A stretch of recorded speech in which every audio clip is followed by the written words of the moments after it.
আমার সকল বন্ধুরা সবাই কেমন আছেন? আশা করি সবাই খুব ভালো আছেন, আমিও ভালো আছি।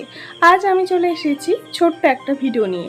যেহেতু চৈত্র মাসে আমাদের বাড়িতে চড়ক পূজা হয়েছিল, আমার সকল বন্ধুরা হয়তো কম বেশি সবাই জানেন। সেই চড়ক পূজার সময় আমাদের যে ঝাঁপ পড়ার জায়গাটায় ওখানে গর্ত করার সময়, গর্ত করে যে তারা বাঁধা হবে, সেই তারা বাঁধার সময় কিন্তু একটা কচ্ছপ পাওয়া হয়েছিল, মাটি গর্ত করার সময় আর কি।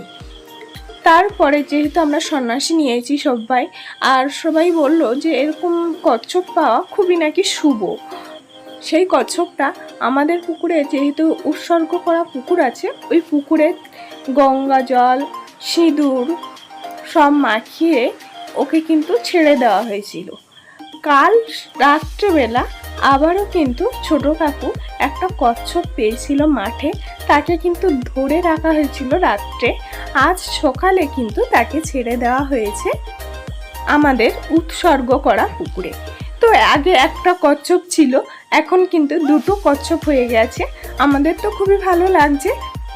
তার সাথে কচ্ছপটা দেখে তোমাদের কেমন লাগছে অবশ্যই কিন্তু জানাতে ভুলবেন না। এই দেখুন, কচ্ছপটা কিন্তু এখন ছেড়ে দেওয়া হবে, আর তার জন্য ওর গায়ে কিন্তু সিঁদুর মাখিয়ে দেওয়া হলো।